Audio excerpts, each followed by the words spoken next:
반가워. 방구석 사멸인간이야. 이틀 전인 지난 6월 8일 대격변에 가까운 변화를 예고한 로스트아크의 여름 쇼케이스 행사인 로아운 썸머가 있었는데 오늘은 주말의 현생 이슈로 인해 로아운 썸머를 제대로 감상하지 못했던 나 사멸인간이 로아운 썸머가 준비한 풍성한 내용들 중 개인적으로 로아운 썸머 일부에 해당하는 내용이라고 생각하는 부분들을 우선 짧게 감상하는 시간을 가져볼까 해. 그럼 영상 시작할게. 예쁘게 봐줘. 사랑해. 2024년 로아온 썸머의 시작을 알리는 새로운 콘텐츠는 바로 신규 대륙 쿠르잔 북부라고 해.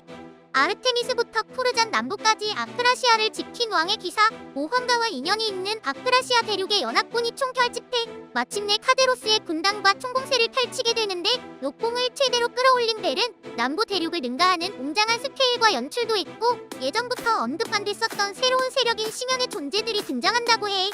이번 신규 대륙 속의 영상 끝부분에 대항마 카제로스의 부활을 막아서는 안되고 카제로스를 반드시 부활시켜야 한다고 말하는 아만의 대사가 있는데 과연 로스트아크 전체의 일부에 해당하는 이야기가 어떻게 엔딩으로 흘러갈지 너무 궁금하다.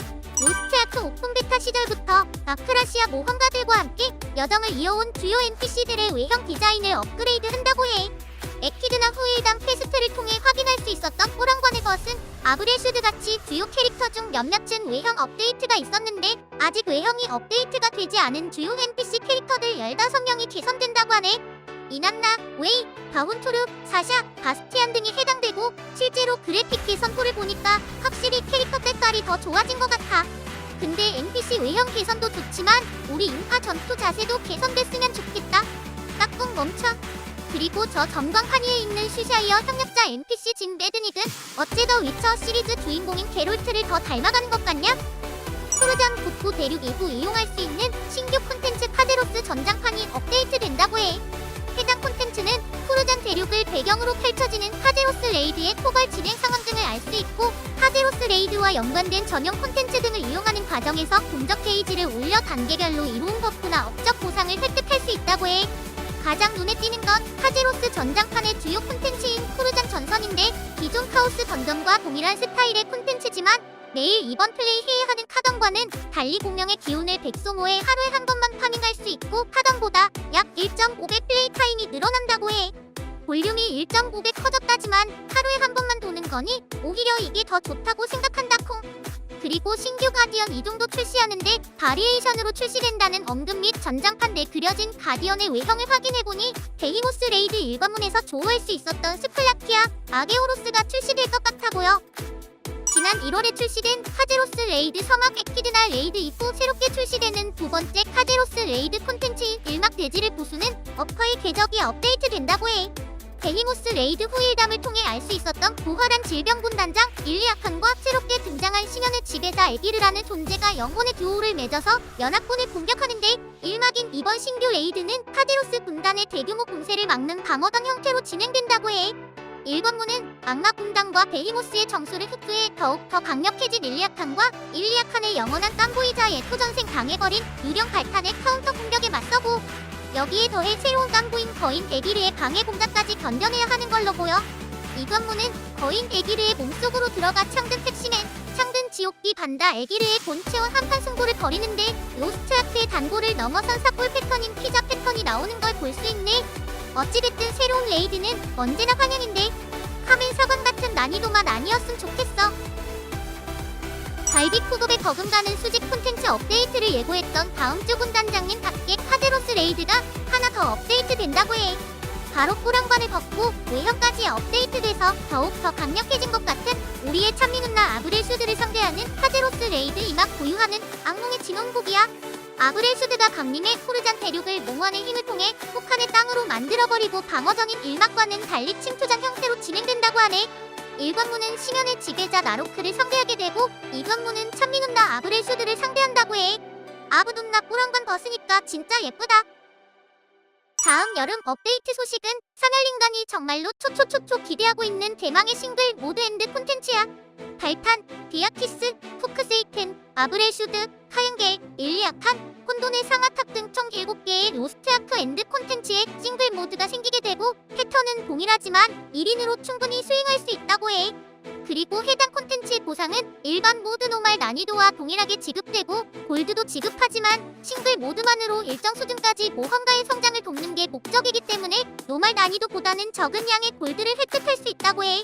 골드 지급으로 인해 입장 기회를 공유해서 싱글 모드로 해당 콘텐츠를 클리어했다면 일반 모드 입장 기회가 차감된다고 해.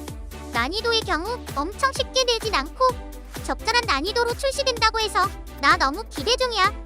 서포터 클래스나 3열 세트를 입는 백헤드 어택 클래스를 위한 배려 등으로 인해 싱글 모드 플레이 시 지원 버프를 하나 선택해 진행도 할 수 있어 하루빨리 싱글 모드가 출시돼서 골드 생산을 하지 못하는 다른 배럭 캐릭터들로 플레이하고 싶어. 엘릭서를 제공하는 상하탑은 보상을 노말 난이도와 동일하게 제공한다고 하니 싱글 모드를 통해서는 영웅 엘릭서만 획득할 것 같기도 하네. 이번 여름 업데이트 중에서 나를 포함한 모든 모험가들이 가장 기대하면서도 걱정하고 있는 신규 성장 컨텐츠 초각성도 드디어 본 모습을 드러냈어. 로스트아크 모든 클래스들의 대격변이 예상되는 초각성은 기존 각성기를 업그레이드하는 2개의 초각성기와 새로운 스킬키 입력으로 사용할 수 있는 초각성 스킬, 그리고 벌써부터 머리가 아프고 뭐 해야 될지 모르겠는 아크패식으로 구성되어 있어. 일정 조건을 만족한 캐릭터로 초각성 퀘스트를 진행할 수 있고 원정대 내 하나의 캐릭터만 초각성 퀘스트를 완료하면 다른 클래스들은 단축된 초각성 퀘스트를 진행할 수 있다고 하네. 현재 내가 플레이하고 있는 클래스들은 워로드, 홀리나이트, 슬레이어, 인파이터, 창술사, 스트라이커, 브레이커, 소울리터, 기상술사인 총 9개의 클래스인데 스트라이커, 브레이커를 제외한 나머지 캐릭터들의 초각성기는 정말 맘에 들고 멋진데 스트라이커의 일명 미네랄 킥과 브레이커의 개성이 전혀 느껴지지 않는 초각성기는 이게 초각성기가 맞나 싶을 정도로 퀄리티가 별로인 것 같아. 초각성기가 2개라고 하니 다른 초각성기는 멋질 거라는 희망을 가져보자.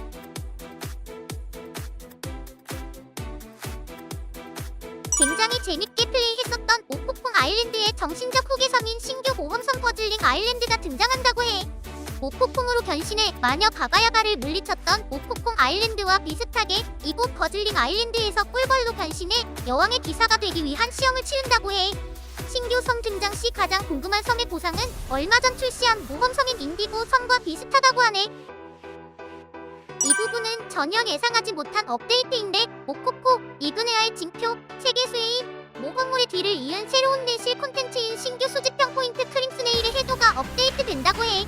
아크라시아 곳곳에 흩어진 해도를 모으는 여정을 담고 있는데 해도라는 이름 때문에 아직 모험물도 다 못 모았고 검은 충치도 얻지 못한 내가 새로운 항해 콘텐츠를 해야 한다고? 라고 오해할 수 있겠지만 정말 다행히도 이번 콘텐츠는 항해 협동에 한정된 것이 아니고 로스트아크를 플레이하면 획득할 수 있다고 해. 항해로 무조건 얻는 건 아니라서 정말 다행이야. 로스트아크 대표 내실 콘텐츠인 기억의 오르골 시즌3에 업데이트 된다고 해. 이번 기억의 오르골 시즌3에서는 하나의 에피소드에 정말 유명한 작곡가분이 OST에 참여한다고 하셨는데 국내 작곡가가 아닌 해외 작곡가라면 왠지 히사이시 조이분이 참여한 게 아닐까 싶어. 그리고 이번에는 기억의 구슬을 회수하는 NPC인 레비안의 이야기가 포함되어 있어 레비안의 정체 및 레비안의 과학과 기억의 구슬을 회수하는 이유에 대해 다루고 있다고 해. 추가로 몇몇 기억의 오르골 퀘스트의 까다로운 조건이 완화된다고 하니 기억의 오르골 개선 및 새로운 이야기가 추가된다면 시간 날 때 꼭 즐겨보자. 작년 로아온 윈터 쇼케이스 때 언급돼서 이번 로아온 썸머 이전에 출시될 줄 알았던 신규 시스템 악보 시스템은 올 10월에 출시할 예정이라고 하고 다양한 악기를 활용하여 악보 제작이 가능하고 여러 사람과 함께 연주를 할 수 있는 합주 공연 또한 가능하다고 해. 짜잔, 사멸인간이 자체적으로 나눠본 이번 로아온 썸머 일부에 해당하는 내용들을 정리 및 감상하는 시간을 가져봤어. 총 11가지에 해당하는 업데이트만 봤을 때 이게 다가 아닐 것 같았는데 뒤에 정말 어마무시한 게 남아있었더라고. 하하. 영상이 길어지면 집중력이 한껏 해이해지는 사멸인간이라 로아운 썸머에서 언급한 다음 내용은 또 다른 영상을 통해 준비해올게. 우선 오늘 영상은 여기까지야. 영상 예쁘게 봐줬다면 좋아요랑 구독 부탁해. 감사콩.